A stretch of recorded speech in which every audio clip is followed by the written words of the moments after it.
વિદ્યાર્થી મિત્રો, ચેપ્ટર 2 પરમાણુય બંધારણના સ્વાધ્યાયના કેટલાક દાખલા આપણે જોઈએ. પહેલો દાખલો છે કે ઇલેક્ટ્રોનની સંખ્યા ગણો કે જેને ભેગા કરવાથી 1 ગ્રામ વજન થાય. અને એમાં બીજું કહ્યું છે કે 1 મોલ ઇલેક્ટ્રોનનો ભાર અને દળ ગણો. ભાર એટલે કે વીજભાર અને દળ એટલે એનું વજન. ઇલેક્ટ્રોનની સંખ્યા પહેલાં ગણવાની છે કે જેને ભેગા કરો એટલે કે 1 ગ્રામ વજન હોય તો એમાં કેટલા ઇલેક્ટ્રોન હોય, બરાબર, એની વાત કરવાની કહે છે. તો આપણે જોઈએ 1 ગ્રામ વજનમાં ઇલેક્ટ્રોનની સંખ્યા ગણવાની છે. પહેલાં તો 1 ઇલેક્ટ્રોનનું દળ આપને ખબર હોવી જોઈએ કે ભાઈ 1 ઇલેક્ટ્રોનનું દળ કેટલું છે. તમે પેલા ટેબલમાં શીખ્યા છે 9.11 × 10⁻31 kg. આપણે કેજીમાં શીખ્યા છે, રાઈટ. અહીંયા વજન શામાં છે? ગ્રામમાં. તો બહુ સિમ્પલ થશે. પહેલાં તો તમારે એને શામાં ફેરવવું પડશે? ગ્રામમાં ફેરવવું પડશે. એટલે કે 1 ગ્રામ એટલે કેટલા? તો કહે છે 1 × 10⁻³ કિલોગ્રામ. તો સિમ્પલ થયું કે આટલા વજન જે છે, આટલા વજનના ઇલેક્ટ્રોન જે છે એમાં કેટલી સંખ્યા હોય? તો કેવી રીતે સૂત્ર મળે? તો આટલું જો વજન હોય તો 1 ઇલેક્ટ્રોન, રાઈટ. અહીંયા લખ્યું છે ને કે ભાઈ આટલું વજન હોય તો 1 ઇલેક્ટ્રોન. તો આપણી પાસે કેટલું વજન છે? આટલા. એ કેટલા? થઈ ગયું સૂત્ર સીધું. એટલે કે આપણું સૂત્ર કેવી રીતે લખાય? તો આ સિમ્પલ છે કે જે 9.11 × 10⁻31 જો કિલોગ્રામ વજન હોય તો 1 ઇલેક્ટ્રોન હોય. તો આપણી પાસે કેટલા છે? 1 × 10⁻³ કિલોગ્રામ છે વજન. તો કેટલા હોય? ખબર છે? એ રીતે તમારે આ સૂત્ર મૂકશો એટલે ગણાશે, રાઈટ. બીજો દાખલો છે 1 મોલ ઇલેક્ટ્રોનનો ભાર એટલે કે વીજભાર અને દળ કેટલું? તો એ પણ બહુ સિમ્પલ છે. જો 1 ઇલેક્ટ્રોનનો વીજભાર તમને ખબર છે. અચ્છા, મોલ એટલે ખબર છે ને? મોલ એટલે આપણે પહેલા ચેપ્ટરમાં શીખીએ. જે મિત્રોએ પહેલા ચેપ્ટરના ભાગ નથી જોયા તો ચેક કરી લે યુટ્યુબ પર. 1 મોલ એટલે કેટલી સંખ્યા? 6.022 × 10⁻23. આ બે ઉપરથી સીધું સૂત્ર. ભાઈ 1 મોલ ઇલેક્ટ્રોનનો ભાર કેટલો? તો પહેલાં ભાર શોધીએ. તો 1 મોલ ઇલેક્ટ્રોન એટલે 1 ઇલેક્ટ્રોનનો વીજભાર આટલો, તો આટલા એ કેટલો? થઈ ગયું સૂત્ર. બહુ સીધી વસ્તુ. ફરીથી તો એ તમે સમજાવી દો કે ભાઈ 1 ઇલેક્ટ્રોન હોય તો એનો વીજભાર 1.602 × 10⁻90 કુલમ. તો 1 મોલ એટલે કેટલા? તો સંખ્યા લખવાની કે 6.022 × 10⁻23 હોય તો કેટલો વીજભાર? ક્રોસ કરશો એટલે એનો આન્સર મળી જશે. અને દળ પણ સિમ્પલ છે.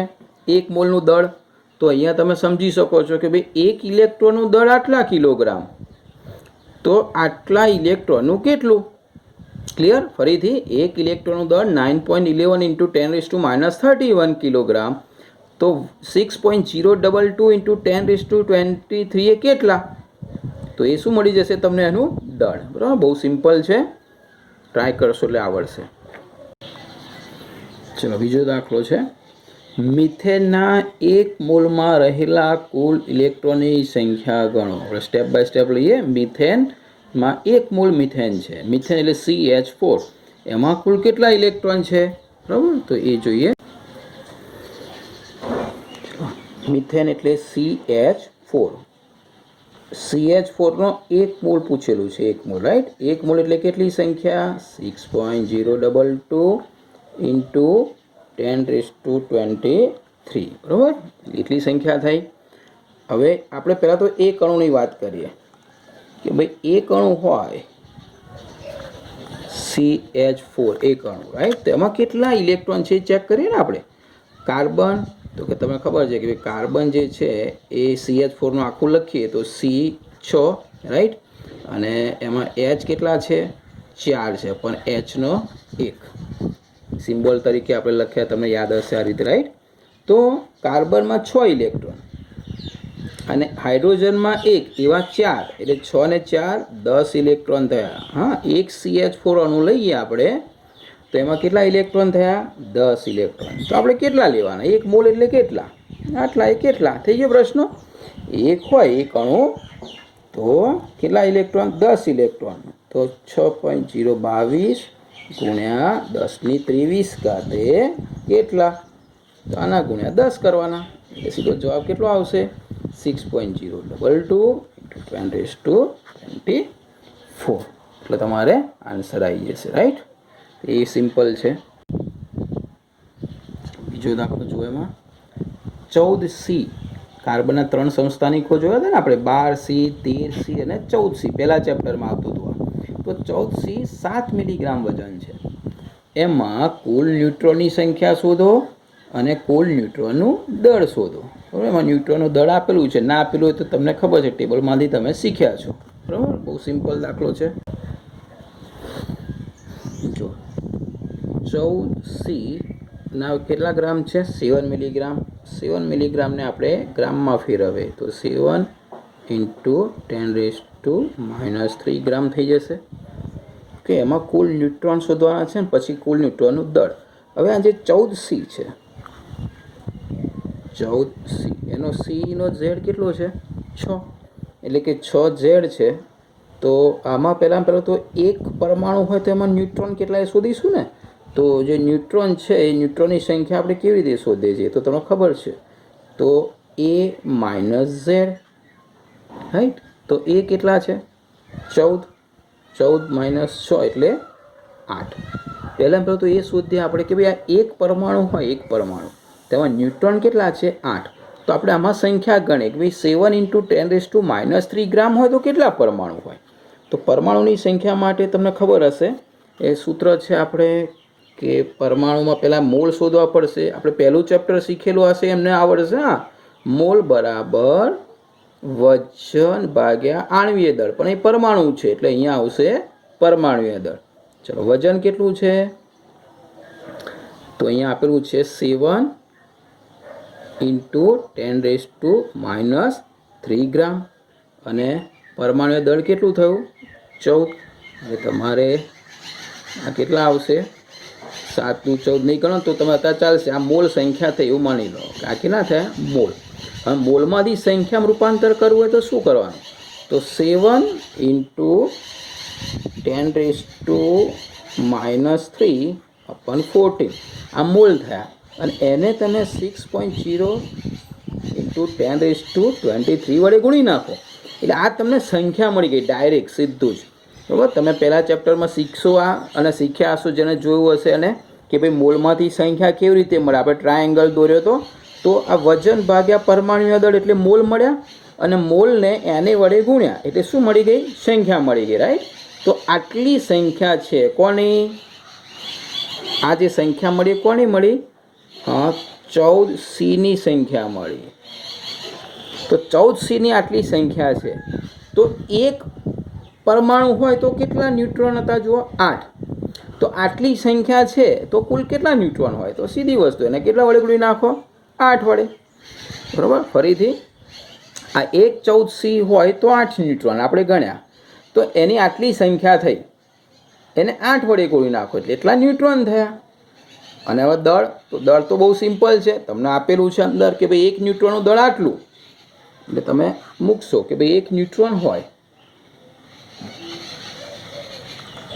તો એક ન્યુટ્રોનનું દળ તમને કેટલું આપેલું છે? બુકમાં આપેલું છે 1.675 × 10⁻27 કિલોગ્રામ. તો આપણી પાસે કેટલા ન્યુટ્રોન છે? આટલા. તો આટલા એ કેટલું? ફરીથી એક ન્યુટ્રોનનું દળ આટલું છે તો આ સંખ્યા એ કેટલું? તો એના ઉપરથી તમને શું મળી જશે? ન્યુટ્રોનનું દળ મળી જશે. ચલો, પછીનો છે દાખલો. એસટીપી પણ તમને પહેલા ચેપ્ટરમાં સંભળાયેલું છે, બરાબર, સમજાયેલું છે. ચલો, 34 મિલીગ્રામ એમોનિયા છે. આ એમોનિયાનો જે ઝેડ છે એ અહીંયા 7 છે અને આનો H, બરાબર. H જે છે એનો ઝેડ 1 છે એટલે 3 અને આ 7 એવો ઝેડ થશે ટોટલી, બરાબર.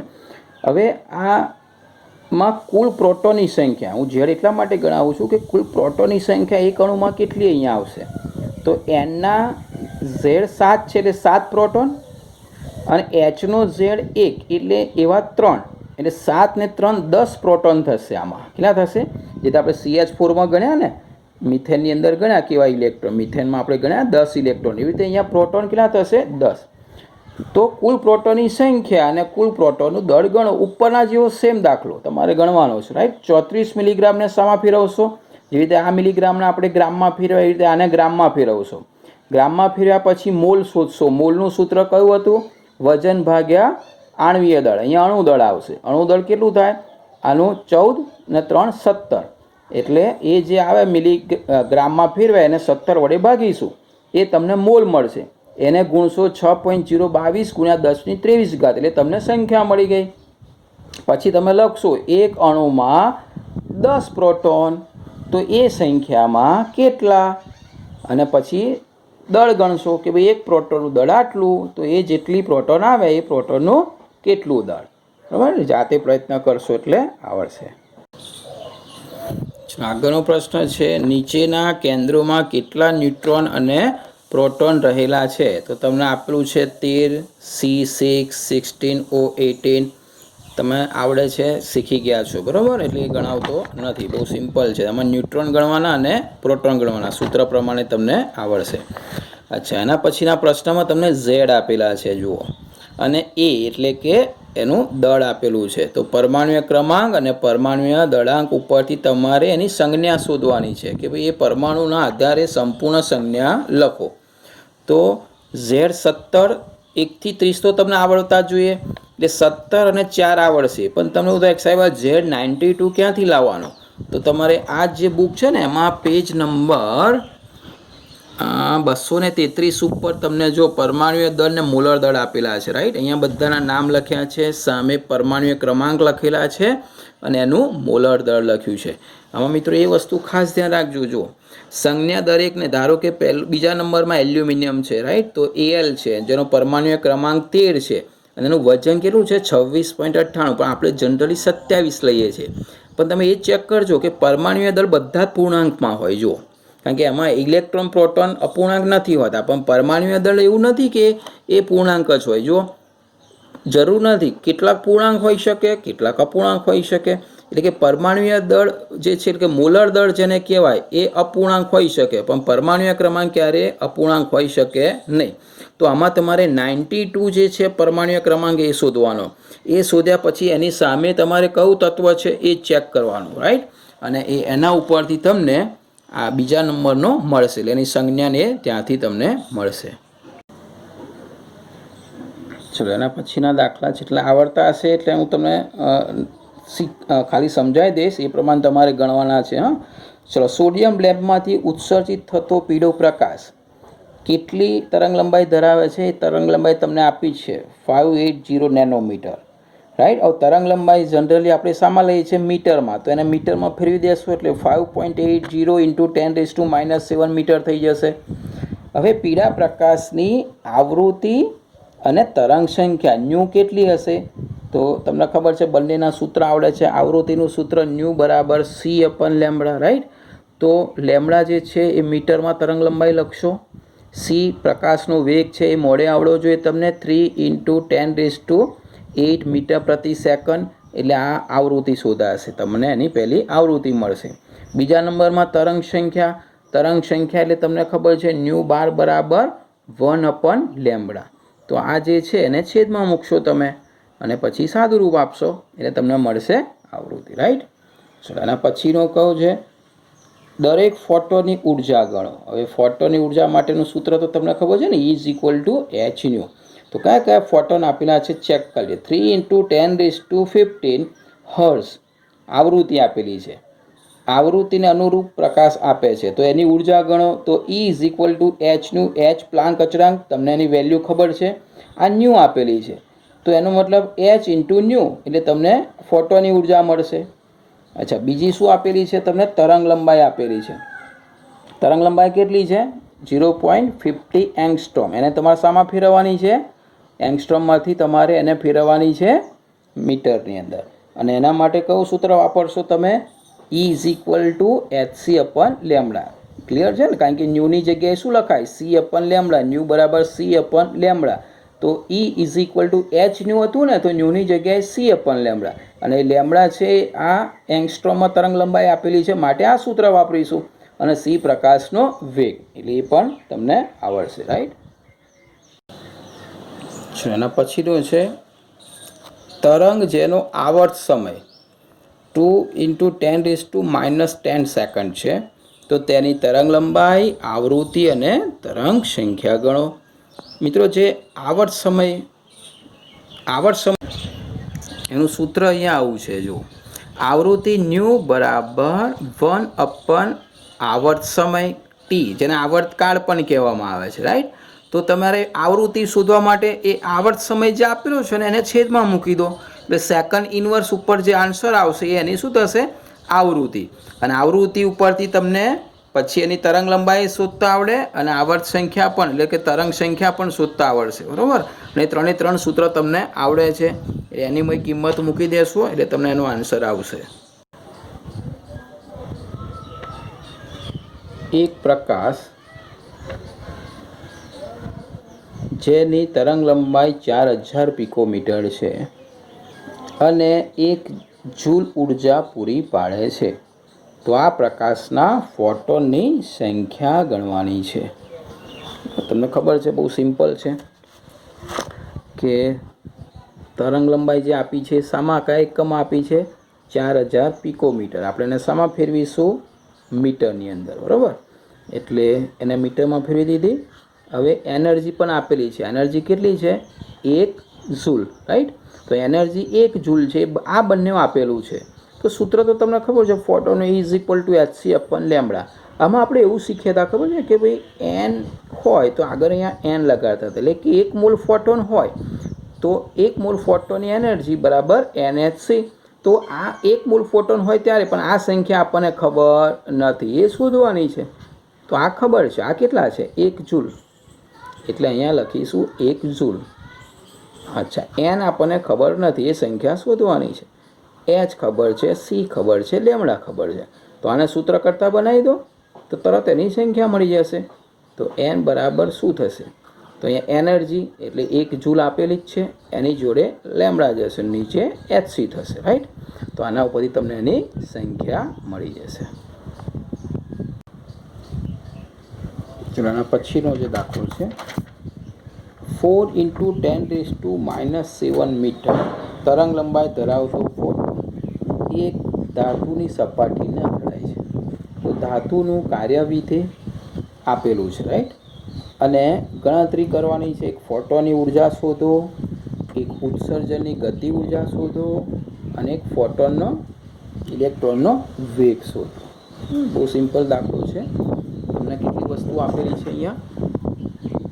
તો પહેલાં તો તરંગ લંબાઈ તમને આપેલી છે મીટરમાં, એટલે મીટરમાં છે, એટલે આપણે એને કન્વર્ટ કરવાની જરૂર નથી. કાર્યવિધેય એટલે એને W પણ કહી શકાય અને h0. તમને યાદ હોય તો દેહલી આવૃત્તિ યાદ છે ને, આપણે શીખ્યા હતા ફોટો ઇલેક્ટ્રિક અસરમાં. તો એ આપેલી છે, પણ એ શામાં આપેલી છે? 2.3 ઇલેક્ટ્રોન વોલ્ટમાં. હવે તમને કૌંસમાં અહીંયા ઇલેક્ટ્રોન વોલ્ટ જે છે એમાં 1 ઇલેક્ટ્રોન વોલ્ટ બરાબર 1.6020 × 10⁻19 જૂલ કન્વર્ટ કરવાનું છે. તો તમે આ ઇલેક્ટ્રોન વોલ્ટે આટલા જૂલ, તો આપણે 2.13 ઇલેક્ટ્રોન વોલ્ટે કેટલા જૂલ, એટલે તમારે એને શામાં રૂપાંતર કરવાનું છે? જૂલમાં, કારણ કે આપણે સૂત્રમાં જૂલ એકમમાં ફેરવીશું, રાઈટ. એટલે પહેલું કામ કરવાનું છે કાર્યવિધેય એટલે કે h0 તમારે જૂલમાં રૂપાંતર કરવાનું છે. અચ્છા, હવે આપણે શોધીએ કે ભાઈ આ જે છે ફોટોની ઉર્જા. તો ફોટોની ઉર્જા તો તમને સૂત્ર ખબર છે, E=hc/λ. તો પહેલાં ફોટોની ઉર્જા શોધાશે. ચલો, H પ્લાન્ક અચળાંક, C પ્રકાશનો વેગ, તરંગ લંબાઈ તમને આપેલી છે, એટલે આના સૂત્ર ઉપરથી તમે શું શોધશો? પહેલાં E શોધશો, રાઈટ. ચલો, હવે ગતિ ઉર્જા શોધવાની છે. તો ઉત્સર્જનની ગતિ ઉર્જાનું સૂત્ર પણ આપણે શીખી ગયા છે આવું કે ભાઈ hν બરાબર hν0 + 1/2 mv². યાદ છે ને, ફોટો ઇલેક્ટ્રિક અસરમાં જે તરંગ લંબાઈવાળો પ્રકાશ આપત કરતા હતા એ દેહલી અહીંયા આગળ એનર્જી લેતો હતો અને બાકીની શામાં રૂપાંતર થઈ જતો હતો? ઇલેક્ટ્રોનની ગતિ ઉર્જામાં. તો આ સૂત્રની અંદર આ hν જે છે ને એ એનર્જી છે, જે આપણે ઓલરેડી આજે લાવ્યા, એ એનર્જી છે. આ E=hc બરાબર, એચસી લેમડા એને આપણે શું કહીએ છીએ? H new. તો એ જ એચ ન્યુ એટલે આ એનર્જી. એ એનર્જીની કિંમત તમારે અહીંયા મૂકવાની છે. એચ ન્યુ 0 એ તમે અહીંયા ઇલેક્ટ્રોન વોલ્ટને જૂલમાં રૂપાંતર કરી એ, તો એ તમારે જૂલમાં મૂકવાની છે. અને આ આપણી શું થઈ? ગતિ ઉર્જા. આને સૂત્ર કરતા બનાવવાનું એટલે બાદ બાકી થશે. તો બહુ સિમ્પલ થયું કે ભાઈ 1/2 mv² is equal two H new minus H new 0. H new અહીંયા તમે શોધી તે અને એચ ન્યુ 0 જે આપેલી છે તે આ બે કિંમત મૂકી દો એટલે તમને શું મળી ગઈ? ગતિ ઉર્જા. અને હવે છેલ્લું છે ફોટો ઇલેક્ટ્રોનનો વેગ. તો ફોટો ઇલેક્ટ્રોનનો વેગ તમને ગતિ ઉર્જામાંથી જ મળે, કારણ કે ગતિ ઉર્જા બરાબર 1/2 mv². ગતિ ઉર્જા તમે અહીંયા શોધી ઉપર, રાઈટ? આ ઉપર શોધી ગતિ ઉર્જા, તો એ મૂલ્ય અહીંયા મૂકી દો આ જગ્યાએ, રાઈટ? બરાબર 1/2 m એટલે ઇલેક્ટ્રોનનું દળ. તો v² શોધવાનો છે, તો તમે v² કેવી રીતે શોધશો? તો બહુ સીધી વસ્તુ, 2 ગુણ્યા ગતિ ઉર્જા જે આવી રીતે અને છેદમાં m. હવે v ને સૂત્ર કરતા બનાવો એટલે વર્ગમૂળ લેવું પડશે, એટલે ઉપર 2 ગુણ્યા ગતિ ઉર્જા ડિવાઇડેડ બાય m. અને એના ઉપરથી શું આવશે? આ વેગ આવશે, રાઈટ? આ રીતે તમે એને ગણી શકશો. ચલો આગળનો પ્રશ્ન લઈએ. 242 નેનોમીટર તરંગ લંબાઈ, એટલે કે તમારે એને તરંગ લંબાઈને શામાં ફેરવી પડશે? મીટરમાં.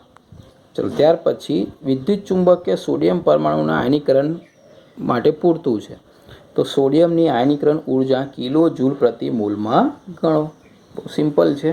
તમને ખાલી જો તરંગ લંબાઈ આપી છે, તરંગ લંબાઈ શામાં આપી છે? નેનોમીટરમાં. તમે એને શામાં ફેરવી દીધી? મીટરમાં. હવે ઉર્જામાં તમે શીખ્યા હતા E બરાબર hc/લેમ્બડા, બરાબર? તો આ ઉર્જા શોધવાની, પણ આ ઉર્જા એક ફોટોનની આવશે.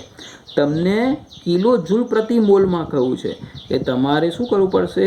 Na ઇઝ ઇક્વલ ટુ nhc/લેમ્બડા. એટલે આ n એટલે તમને ખબર છે ને 6.022 ગુણ્યા 10⁻23. એચની કિંમત પણ તમને ખબર છે, સીની કિંમત ખબર છે, અને તરંગ લંબાઈ તો આપણે અહીંયા ઉપર લીધી તે. તો આ ત્રણેયની કિંમત મૂકી દેશો એટલે તમને પ્રતિ મોલે એ ઉર્જા આવશે, બરાબર? અને જૂલમાં હોય તો તમારે એને શું કરવાનું? કિલો જૂલમાં રૂપાંતર કરી દેવાનું છે.